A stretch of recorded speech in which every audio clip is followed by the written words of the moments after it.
여러분도 기부를 하고 있겠지만 저희 교회가 이번에 우크라이나에 기부한 것이 있습니다. 그분들이 끼니를 해결하고 약품을 구입하면서 삶의 의지를 다지기를 간절히 바라는 마음으로 기부를 했습니다. 기부금을 받는 분들의 마음을 자세하게 이해할 수는 없지만 그들의 삶이 조금이라도 편해지기를 바랄 뿐입니다. 저도 가끔 기부하는 단체에서 아이들의 사진을 보내주기도 해요. 당신이 기부하는 이 아이가 학교에 입학했습니다. 졸업했습니다. 라는 소식을 전해주면서 사진도 보내주더라고요. 만난 적은 없지만 아이들이 잘 성장하고 있다는 소식만 들어도 마음이 뿌듯하고 감사한 마음이 생깁니다.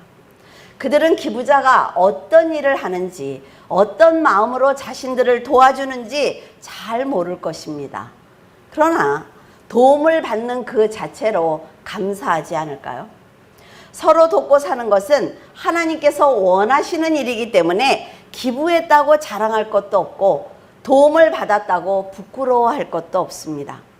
도움을 받았다면 감사하는 마음으로 더 열심히 살면서 또 다른 그 누군가를 돕는다면 그것으로 성숙한 세상을 만들 수 있기 때문에 그래요.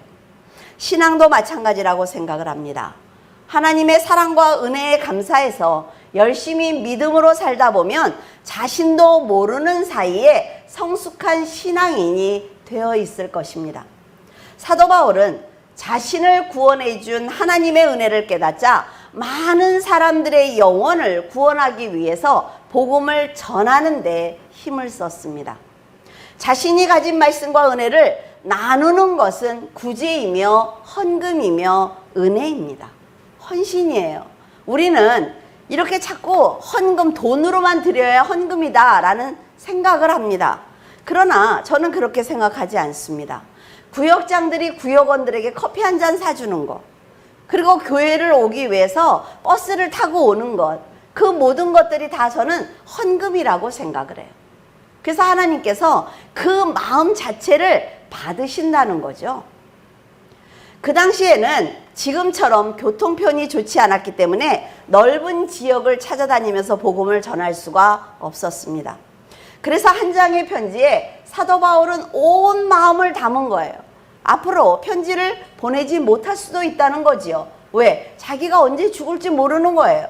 그렇기 때문에 최선을 다해서 진리를 정확하게 기록하려고 노력을 했습니다. 바울은 옥에 갇힌 상태에서 한 번도 본 적이 없는 골로새 교회 성도들에게 서신을 보내면서 그들을 위해 내가 얼마나 지금 기도를 열심히 하고 있는지 너희들이 알아줬으면 좋겠어 라는 마음을 담았습니다.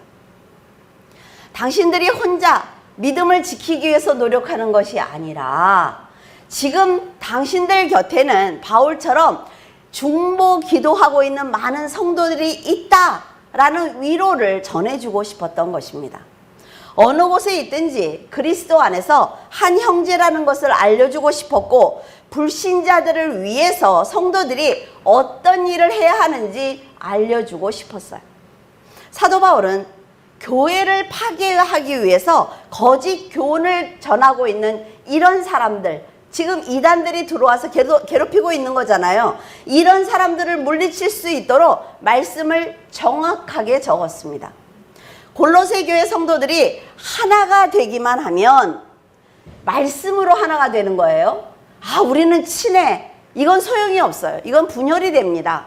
그런데 말씀 안에서 그리스도의 지체로 하나가 되면 능히 이길 수 있습니다. 바울은 언제든지 하나님의 나라를 확장하는 데 목적을 두고 있었습니다. 중보기도로 영적 투쟁을 날마다 하고 있는 거예요. 여러분들이 잘 생각해야 되는 것이 있습니다. 우리는 영적 투쟁, 그러면 귀신 들린 사람하고 싸운다고 생각을 해요. 그러나 그렇지 않습니다.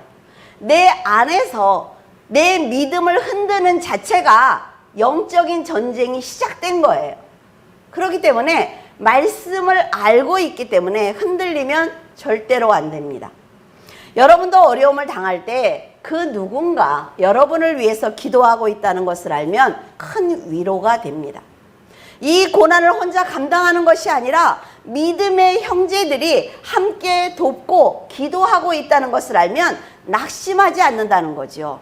그리고 용기가 생깁니다.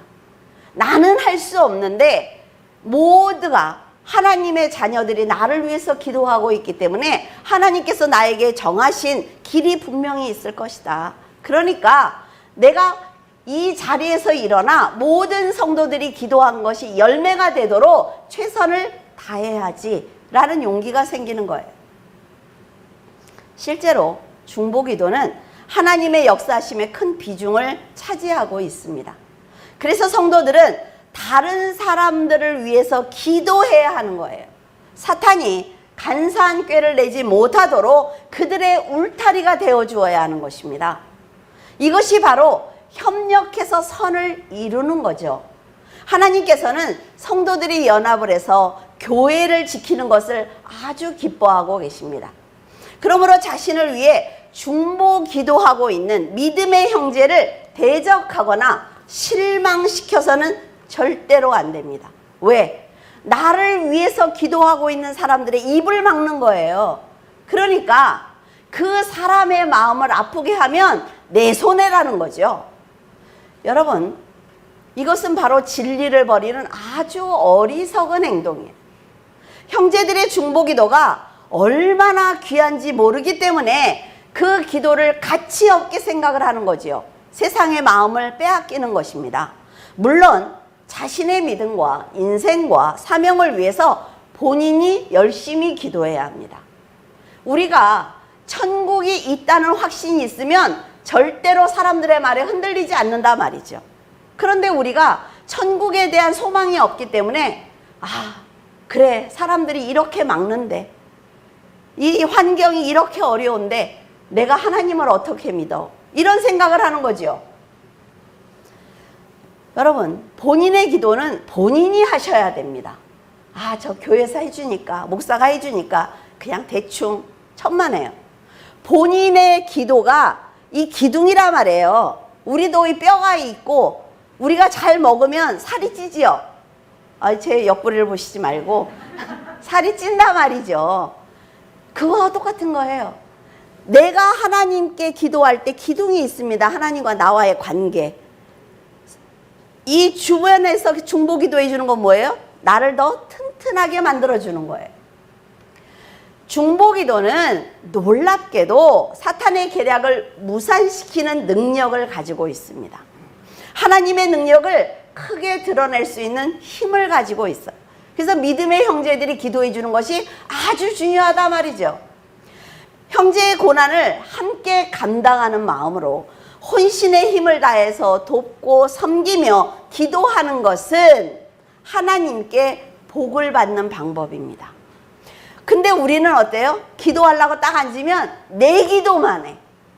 내 기도만 하고 다른 사람의 기도를 해줄 때 어떤 생각이 들어요? 시간을 버리는 것 같아. 내 아이를 위해서 더 기도해야 되는데, 내 사업을 위해서, 내 일을 위해서 더 기도를 해야 되는데 딴 사람들의 기도를 하는 걸 버리는 생각이 든단 말이죠. 근데 여러분, 지혜가 하나 있습니다. 여러분의 기도는 안 해도 돼요.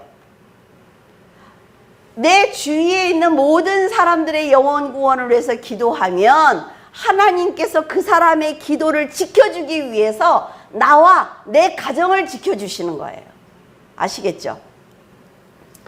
우리 교회는 성탄절에 구역끼리 선물과 기도 제목을 나누는 행사를 하고 있습니다. 꽤 오래됐죠. 근 20년 가까이 되고 있어요. 1년 동안 기도해 줄 내 중보 기도자에게 자신을 부탁하는 마음으로 선물을 고르고, 그리고 간절한 마음으로 기도 제목을 써서 그분께 드립니다.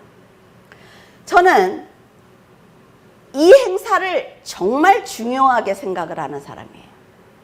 생각하고 고민하는 이 모습을 하나님께서 보고 계시기 때문에 그렇습니다.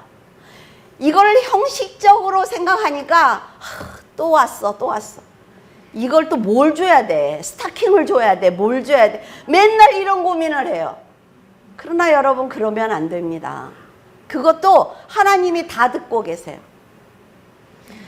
기도 제목을 쓰기 위해서 우리는 수없이 입으로 되뇌이지요.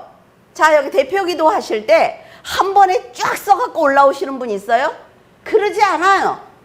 벌써 일주일 전부터 심장이 떨리느니 뭐 난리도 아니야, 난리도 아니야. 쓰고 지우고 한다고요.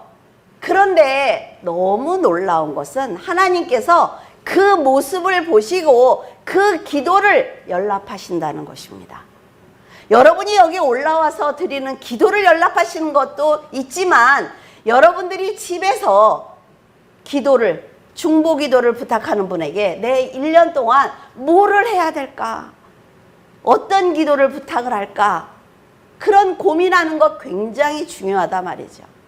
김희천 집사님이 저에게 기도 제목을 주셔서 제가 은혜가 돼서 그래요. 기도 제목을 받았어요. 그럼 두세 장에 빼곡하게 써 있어요. 사람들의 이름도 있고 뭐 회사 이름들도 쫙 있어요. 근데 여러분 제가 압니까? 그분이 자 어떤 회사, 큰 회사요, 사장님이에요?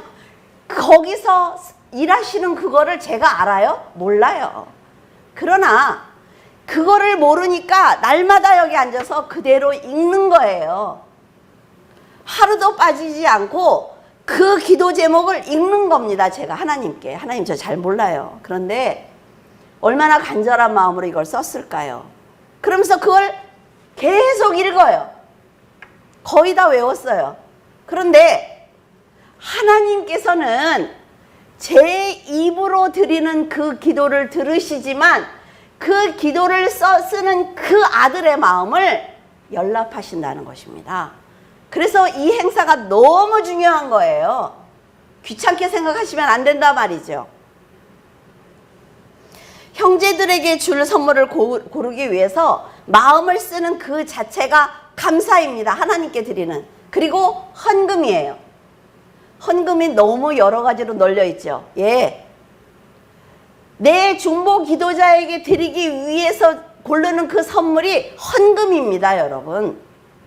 그러니까 교회에서 맨날 구역 예배 드리면 헌금 내라, 모해면 헌금 내라 하니까 헌금이라는 거야 노이로제가 걸려 있어. 그러나 그러지 마세요.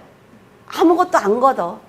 아무것도 안 걷고 여러분들에게 이런 행사를 통해서 여러분에게 부탁드릴 때 잘하셔야 됩니다. 선물을 고르고 기도 제목을 쓰는 마음이 진심인지 형식인지 그것은 하나님께서 알고 계실 것입니다. 선물 줘야 돼. 집에 있는 들어온 선물 이거 가져가야 돼. 이 컵이면 됐지 뭐. 그건요 쓰레기입니다, 여러분. 여러분의 기도는 연락되지 않습니다. 그런 마음이면. 무슨 말인지 아시겠어요? 그랬다고 그래서 막 10만 원짜리를 사야 돼, 20만 원짜리를 사야 돼 이러라는 게 아니에요. 여러분이 오늘 말씀을 들었으니까 여러분이 지혜롭다면 진심을 다해서 그 행사에 참여할 것이라고 저는 생각을 합니다.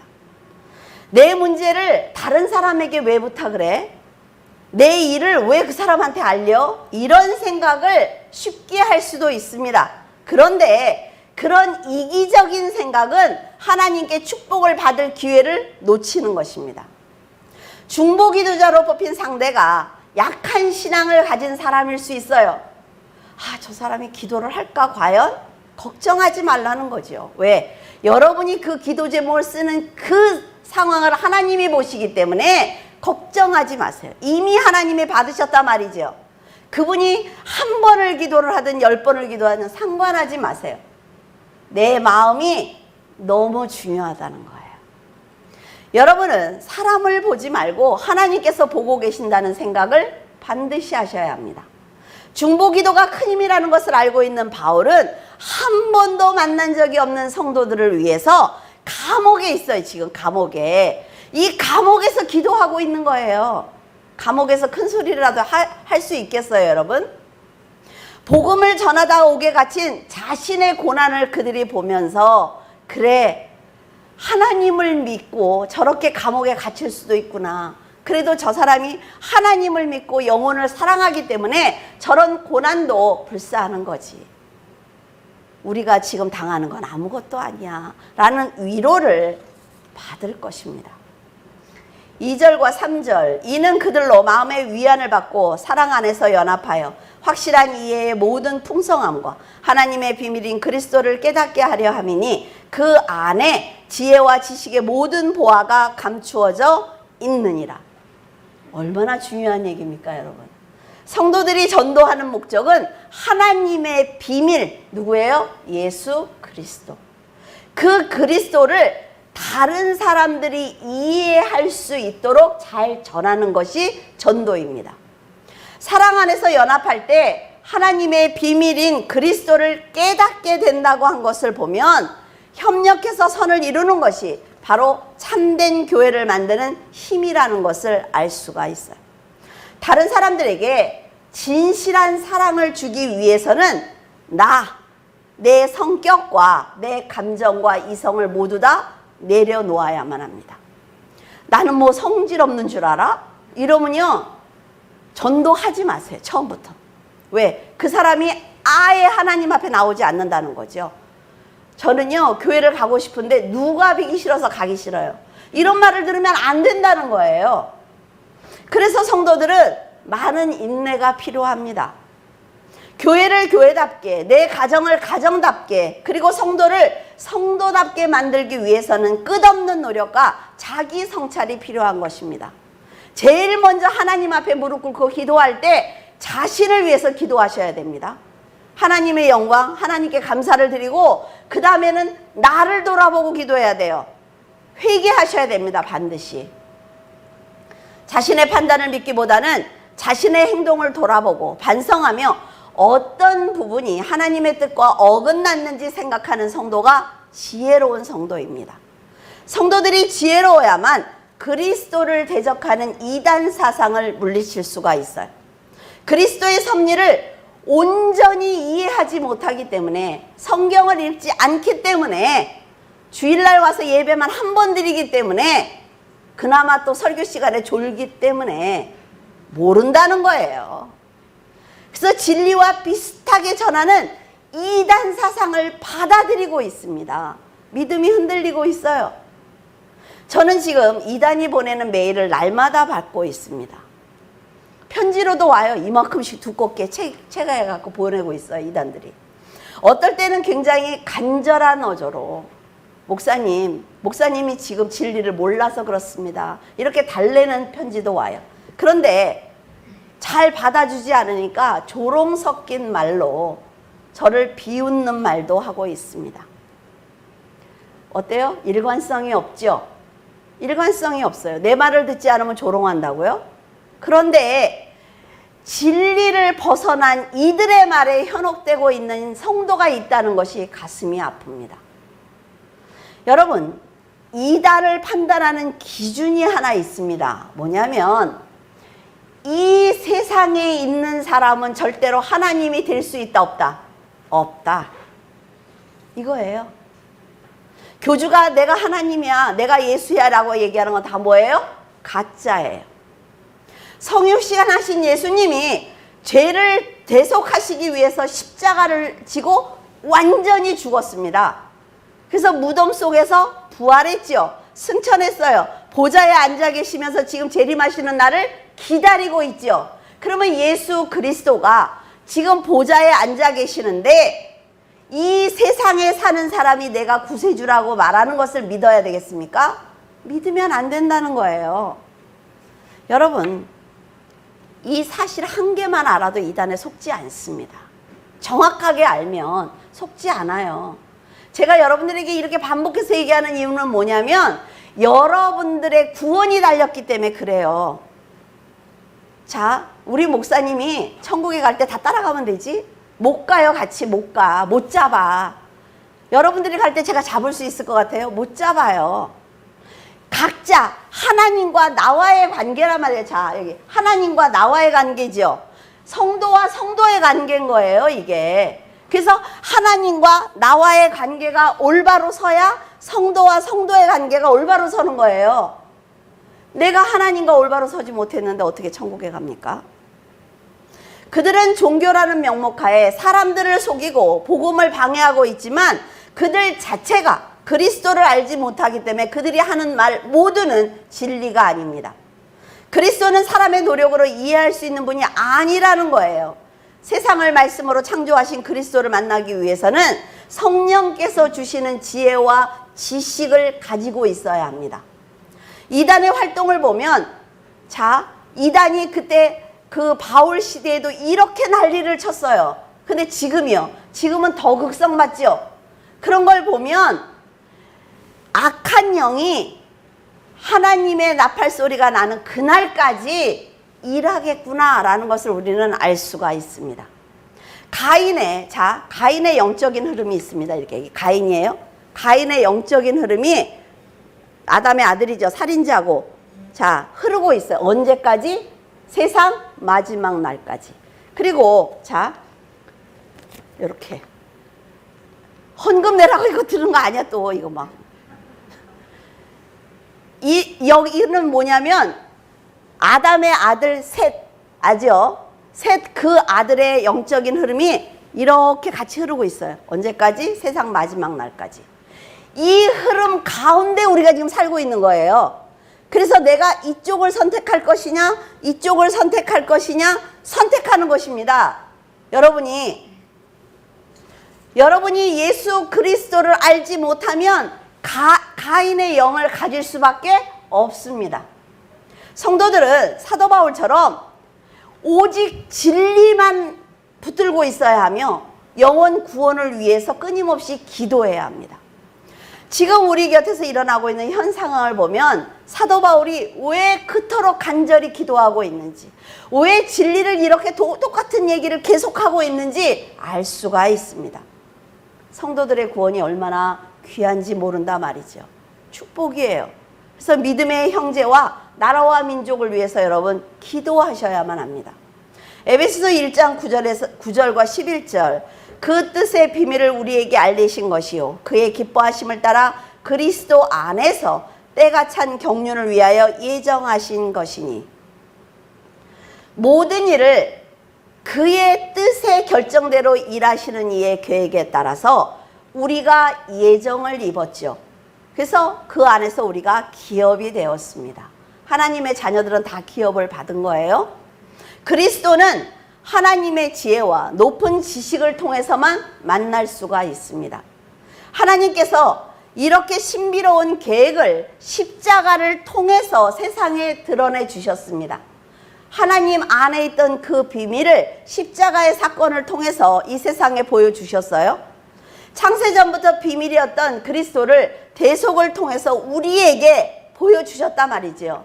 구약에 있는 사람들은 올 거야, 그 일이 될 거야 라는 믿음을 가졌어요. 근데 우리는 완성된 그 사건을 우리는 보고 살고 있잖아요. 그렇죠? 이런 사실을 성령의 인도하심으로 모두 알게 된 바울은 사람들이 그리스도를 만나기를 원하고 있습니다. 이렇게 놀랍고 신비한 비밀을 아는 성도들이 하나님의 군사가 되어서 이단 사상에 맞선다면 골로새 교회는 승리할 수 있습니다.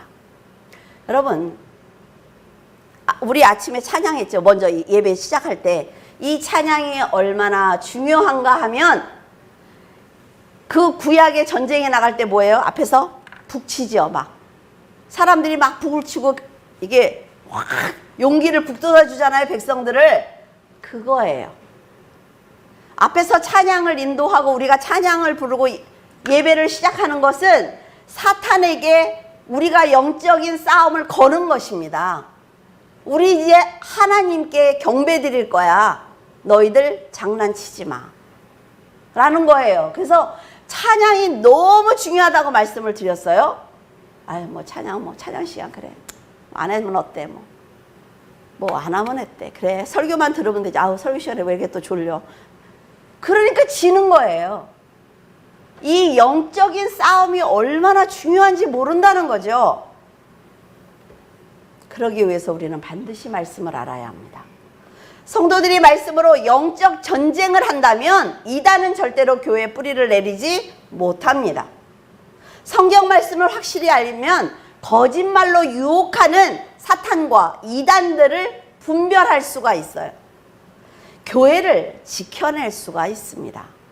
믿음이 흔들리지 않기 위해서는 교회가 먼저 회개해야만 합니다. 그리고 하나님의 자녀답게 진리의 말씀으로 삶을 살아내야 되는 거죠. 그리스도 안에서 때가 찬 경륜을 위하여 예정하신 것이니 라는 말씀이 있죠. 여기서 경륜이라는 말은 집안 관리자를 뜻합니다. 하나님께서 자기 백성과 만물을 위해서 그리스도 안에서 모든 일을 계획하시고 지배하시며 관리하셨다라는 얘기를 이렇게 어렵게 쓴 거예요. 이런 하나님의 계획과 섭리 그리고 성취하심을 통해서 성도들은 하나님의 소유가 되었습니다.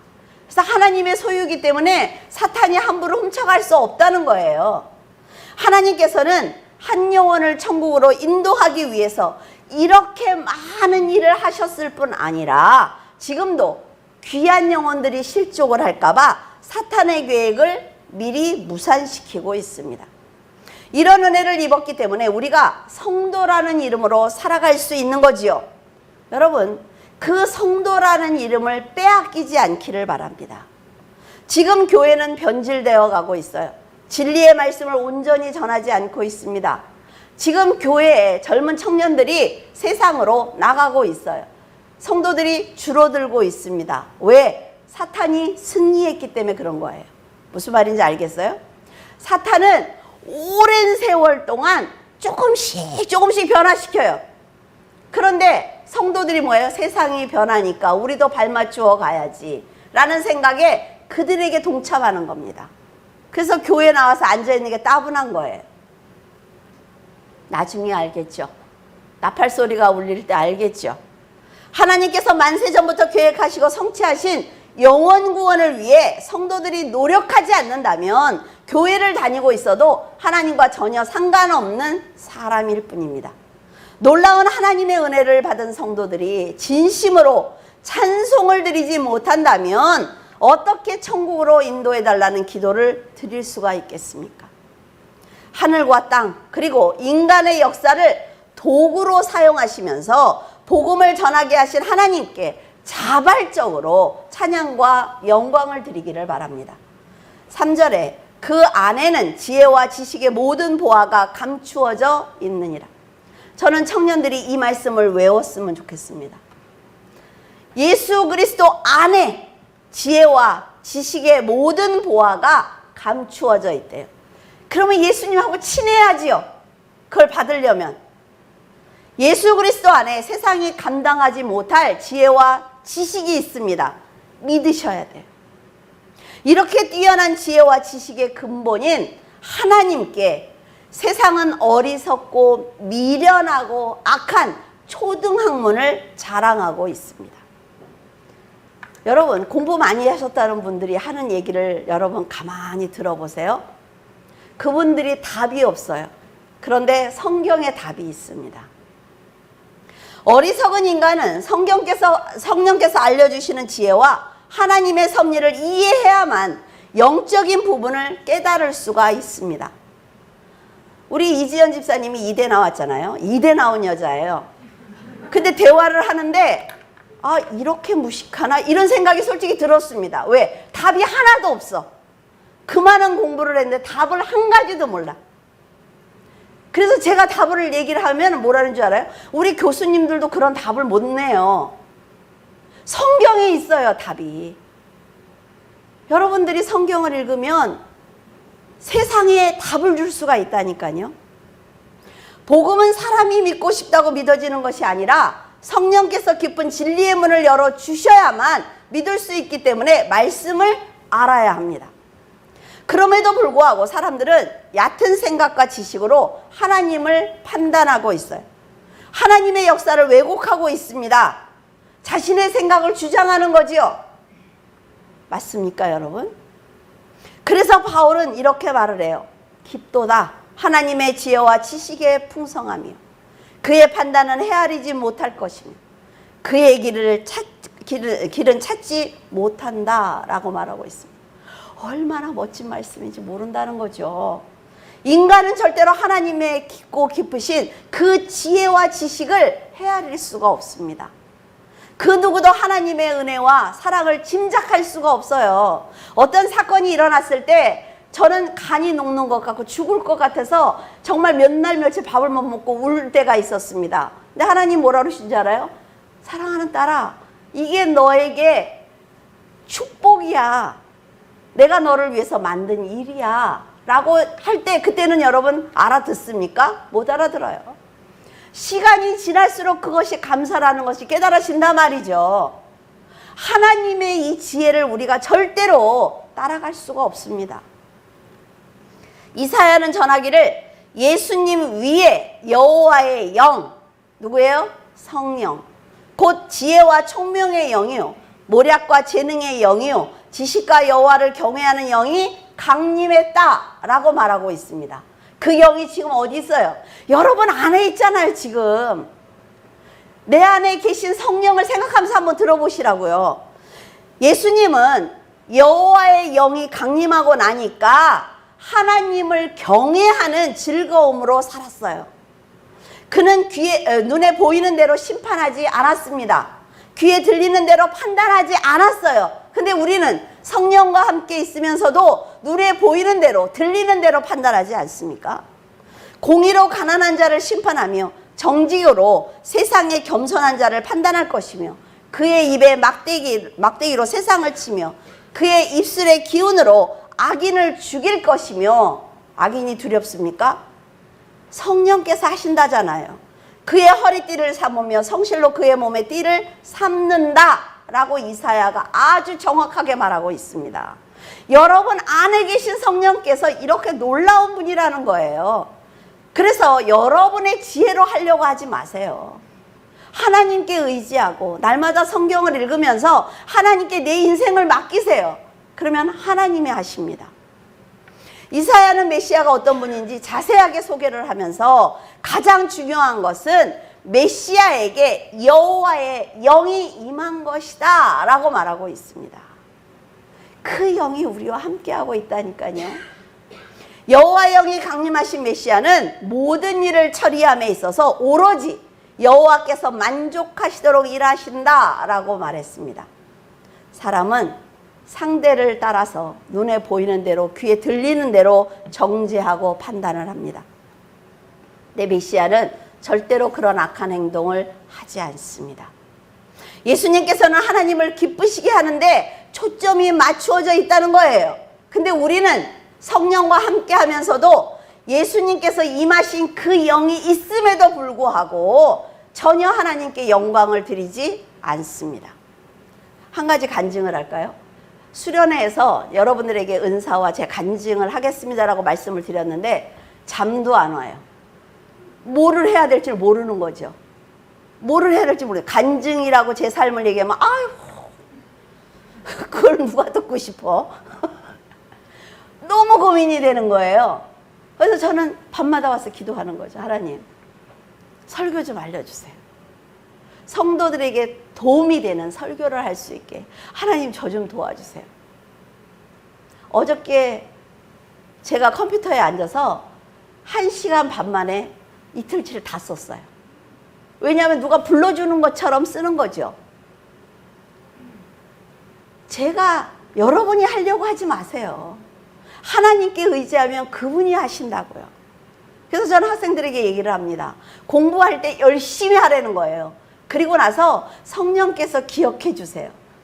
저는 기억하지 못하지만 성령께서 좀 해주세요 하고 기도하라는 거예요. 저 같은 사람도 하는데 뭐가 걱정이에요? 여러분 똑똑한데. 늘 한결같이 하나님을 경외하고 하나님의 거룩하심에 흠을 내지 않기 위해서 자신을 희생하고 낮추는 겸손함을 잃지 않았습니다. 은혜를 입은 사람들의 인생의 처음과 끝을 인도하시는 하나님 앞에서 타락하다 못해 하나님의 자리에 자신을 앉히고 자기가 하나님이라고 공공연하게 말하는 사람을 믿어서야 되겠습니까? 사탄은 거짓말로 사람을 속이고 그들의 인생을 암흑에 가두고 있습니다. 하지만 언젠가 하나님의 마지막 심판이 시작이 되면 그때는 속은 걸 후회한다고요. 근데 어때요? 기회가 없습니다. 여러분 귀에 나팔 소리가 들리는 순간 기회는 다 끝났어요. 기회가 없습니다, 여러분. 사탄과 함께 영원히 불 속에 떨어질 수밖에 없는 거예요. 그래서 여러분 성도들이 전도해야 되는 것입니다. 교회에서 전도해서 표딱지를 여기다 하나 붙이고 상을 받고 그게 중요한 게 아니라 말이에요. 사도 바울은 철학과 헛된 속임수 그리고 악한 영과 종교적인 지식은 미숙한 것이기 때문에 세상의 초등학문을 쫓지 마라 라고 말한 것입니다. 차원이 높은 진리를 버리고 초등학문을 쫓는 미숙한 자들이 진리라고 가르치는 그것을 듣고 있습니까? 여러분, 그들은 초보적인 원리에 매여서 빛으로 나올 수 없습니다. 이렇게 이단의 공격을 받고 있는 골로새 교회 성도들이 잘못된 사상을 말씀으로 물리칠 수 있도록 편지를 보낸 거예요. 복음을 위해서 옥에 갇힌 자신을 그들이 보고 두려움을 이겨주기를 간절히 원한 것입니다. 성도들은 어떤 일이 있어도 그리스도 외에 다른 것과 절대로 연합하면 안 됩니다. 연합하면 안 돼요. 여러분, 천국이 없으면 이 기독교의 역사가 이렇게 이어져 내려올 수가 없습니다. 몇백 년 지나면 없어지는 거예요. 그런 종교들은.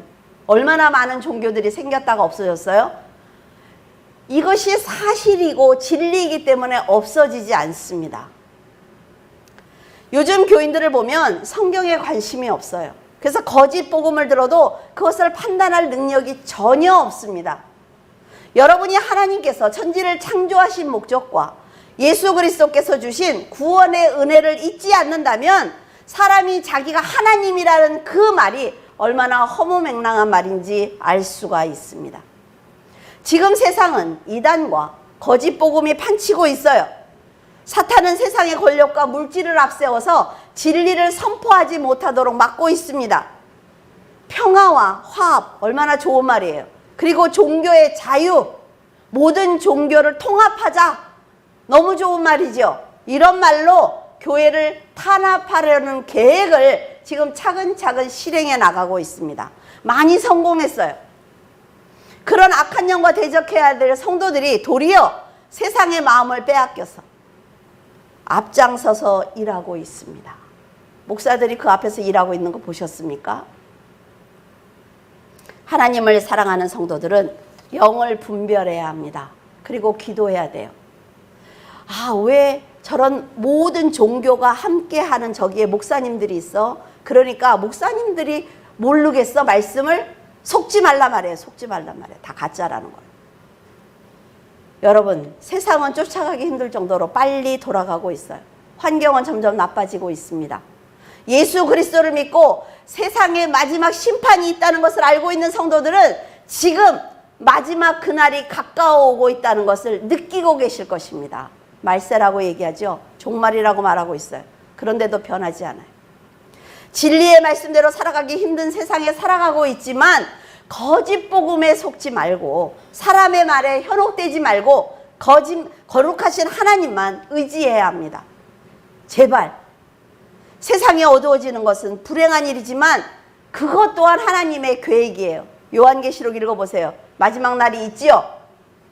심판하기 전에 한 영혼이라도 더 구원하기 위해서 하나님은 저희들에게 시간을 주고 계십니다. 교회와 성도가 타락하면 더 이 세상은 희망이 없어요. 소돔과 고모라가 왜 그렇게 하늘에서 그 불 세례를 받았을까요? 희망이 없기 때문이에요. 영혼들을 구원하는데 동참해달라고 부탁하셨어요. 교회와 성도들에게. 예수 그리스도께서 가신 그 자리를 지금 우리의 육신으로 채우고 있죠. 그런데 우리가 썩으면 하나님은 세상을 그냥 두실 이유가 없습니다. 교회가 타락하면 하나님께서 정하신 마지막 심판은 시작될 것입니다. 이미 시작되고 있죠. 여러분, 성도의 자리에서 하나님을 찬송하고 성도로 정직하게 살아주기를 바랍니다. 타락하는 세상에 동조하지 말고 사람들의 말에 현혹되지 말며 교회 가지 마. 여행 가자. 할 수 있습니다, 여러분. 여행도 여러분 가셔야 됩니다. 가셔야지요. 그러나 그 목적이 하나님을 멀어지게 하는 목적이라면 여러분 단호하게 끊어야 됩니다. 초등학문을 버리기를 바라요. 하나님의 귀한 지혜와 지식으로 사명을 끝까지 감당해야 합니다. 말씀을 사랑하는 여러분이 사람을 낚는 어부가 되어 하나님의 뜻대로 충성을 한다면 하나님께서는 사명을 감당해줘서 고맙다며 천사를 통해 여러분들을 보호하실 것입니다.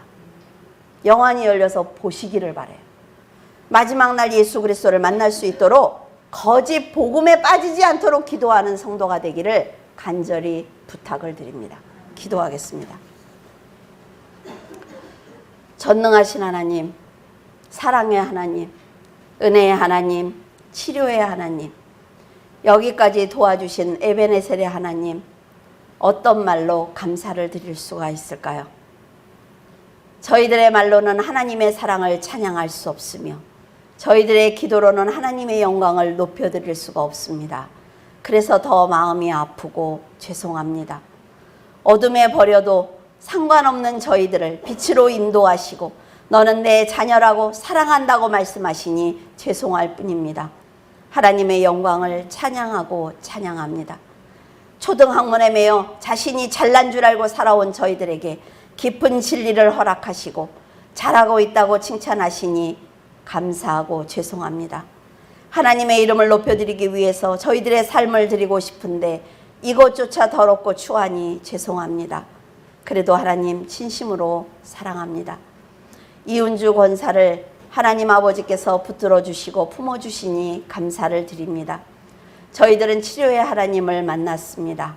앞으로 치료의 시간이 있겠지만 저희들은 완쾌될 때까지 하나님께서 역사하실 것을 믿습니다. 언제나 연약한 저희들의 기도를 들으시는 하나님과 함께 동행하고 있는데 무엇이 두렵겠습니까? 사탄이 공격한다고 해도 저희들 두렵지 않습니다. 훗날 아버지를 만날 때 달려가 저희들 모두 안기고 싶습니다. 이 어두운 세상에서 하나님의 말씀을 붙들고 살겠사오니 도와주시옵소서. 아버지 품에 안기는 그날까지 승리의 깃발을 내리지 않도록 도와주시옵소서. 성도들의 기도를 들어주신 예수 그리스도 이름으로 기도드립니다. 아멘.